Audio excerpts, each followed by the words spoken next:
A los 5 años de edad, perdió a su padre. Su educación fue delegada a sus abuelos hasta que su madre se casó nuevamente. María tenía una vida difícil debido a que eran humildes y eran de pueblo. Se puede decir que estaba harta de esta vida. En la infancia de María Izquierdo es donde se dan las ideologías libertarias de esta. Era una joven bisoña, provinciana, deseosa de ganarse un lugar en el mundo. A los 5 años de edad perdió a su padre. Su educación fue delegada a sus abuelos hasta que su madre se casó nuevamente. Tenía una vida difícil debido a que eran humildes y eran de pueblo. Se puede decir que estaba harta de esta vida. La infancia de María Izquierdo es donde se dan las ideologías libertarias de esta. Era una joven bisoña, provinciana, deseosa de ganarse un lugar en el mundo del arte. Como sus inquietudes se inclinaban por la pintura y quería progresar en ella, al morir su madre, rompe con los lazos afectivos que la ataban al poblado y decide abandonar a su esposo. Se traslada a la Ciudad de México con sus hijos, donde trabaja en lo que puede y da clases de pintura para mantenerlos. Sus primeras obras muestran un entorno de retratos de sus seres queridos y amigos, como el retrato de Belén, 1928, o Niñas durmiendo, 1930, en donde representa a su hija Amparo y a una sobrina. En 1927 ingresó a la Academia de San Carlos, donde estudió durante un año. Sus maestros fueron Germán Gedovius y Manuel Toussaint. La influencia de Rufino Tamayo fue la más profunda, ya que impartía clases en la Escuela Nacional de Bellas Artes y tenía afinidad con los proyectos de Diego Rivera. Entre ella y Tamayo hubo una relación afectiva y profesional. Finalmente, él la abandona. En enero de 1928 ingresa a la Escuela Nacional de Bellas Artes y es alumna de la antigua Academia de San Carlos hasta junio de 1929. Poco después se matriculó en la clase de pintura de Germán Gedovius, el cual impartía la clase de colorido y composición, y años más tarde en pintura de figura. Cursó Historia del Arte con Antonio Caso y dibujó con Alberto Garduño. Ella murió muy pobre en la Ciudad de México. Sin embargo, le dieron la libertad de pintar, ya que en esos tiempos no era común ver mujeres pintando en las escuelas de arte, sino en la recreación hogareña. Tuvo problemas con sus compañeros, pero con Diego Rivera, en una exposición, inicia su carrera. María creía profundamente en que contribuiría con su arte a la lucha contra el imperialismo, razón por la cual formó parte de la Liga de los Escritores y Artistas Revolucionarios. Su contribución a este movimiento nacionalista fue retornar el folclore y las fiestas tradicionales. Su obra se distingue por representar la tradición popular mexicana.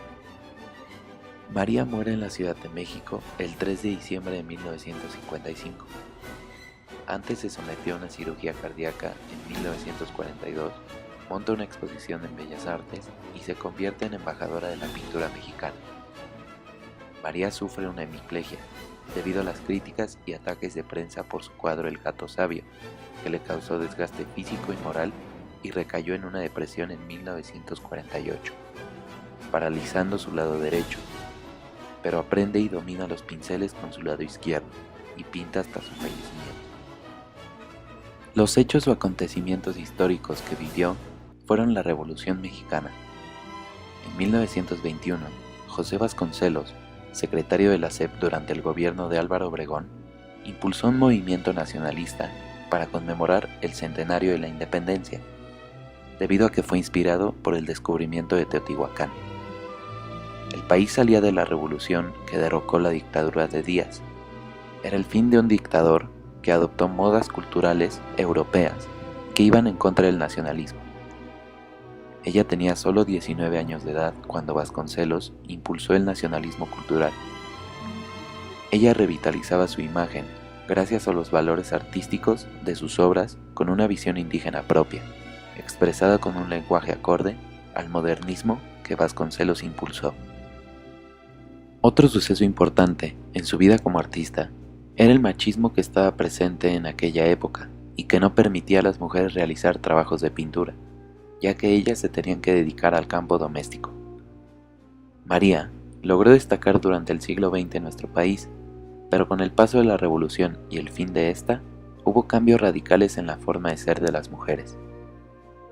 Esa situación en la que se vio inmersa la sociedad mexicana entre 1920 y 1940 propició que la mujer cobrara conciencia de su ser y valor individual, influida también por los movimientos feministas de las sociedades industrializadas, demostrando que la toma de conciencia de la libertad creativa es un modelo o ejemplo indispensable para explicarnos el arte del siglo XX.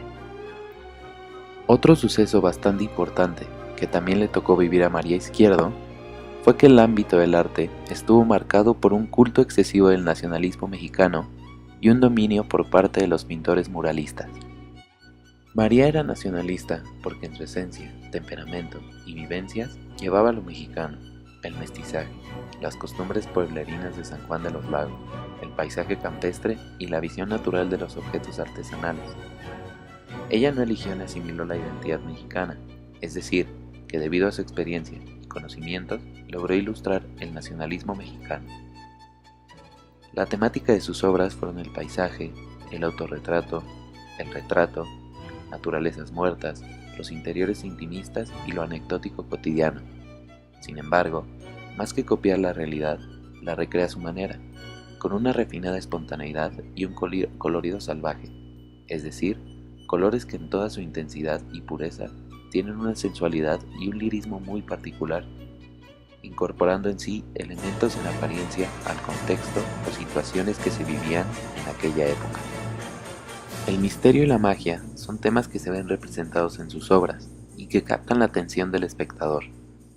En sus obras se muestra el folclore a través de dibujos como juguetes, fiestas tradicionales, el Día de Muertos o la Semana Santa, arte religioso, costumbres caseras y objetos, fauna, flora y vestimenta típica de México. Sus trabajos están compuestos por óleos, acuarelas, dibujos, xilografías y aguafuertes.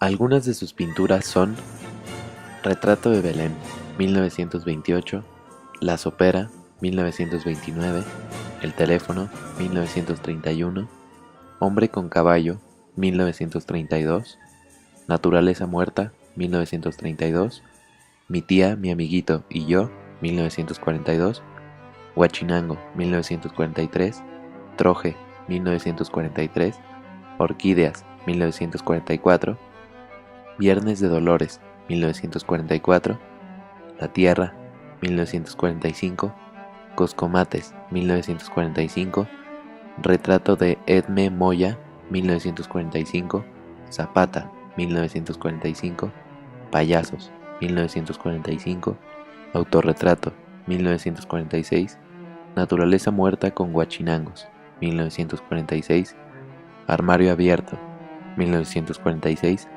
Llamas de Machu Picchu, 1946, Caballos en el Río, 1946, El Idilio, 1946, La Niña Indiferente, 1947, Autorretrato, 1947, Alacena, 1947, La Soga, 1947, entre otras. Zapata.